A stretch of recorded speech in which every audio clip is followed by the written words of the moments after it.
आज आम्ही पुणे या ठिकाणी ओबीसी व मराठा या संदर्भामध्ये पत्रकार परिषदेचं आयोजन केलेलं आहे।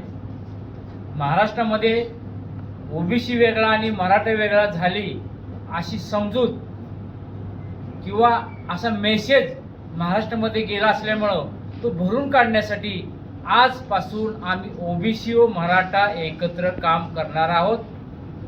ओबीसी मराठा भाई भाईचा नारा आजपासून आपण चालू करणार आहोत आणि मनोज जरांगे पाटील यांनी मराठा समाजासाठी या 1.5 वर्षामध्ये काय केलं, आरक्षणासाठी आंदोलनं केली, उपोषण केली आणि आज ते त्या गावी त्यांच्या गावी जे उपोषणाला बसलेत त्याला आम्ही आमच्या ओबीसी समाजाचा जाहीर पाठिंबा व्यक्त करत आहोत। या ठिकाणी मनोज जरांगे पाटील साहेबांची मराठा आरक्षणाची मागणी पूर्ण हो हीच आमची ईश्वरचरणी प्रार्थना असेल आणि हीच आमची आजच्या पत्रकार परिषदेमध्ये मराठा व ओबीसी आजपासून महाराष्ट्रामध्ये एकत्र काम करणार आहेत आणि त्याच पद्धतीने येणाऱ्या निवडणुकीमध्ये माननीय मनोज जरांगे पाटील जी भूमिका घेतील राजकारणाची त्यामध्ये आम्ही सुद्धा ओबीसीच्या माध्यमातून त्यांच्या बरोबर काम करायला तयार आहोत। विधानसभेत किती तुम्ही सीटाची मागणी करता?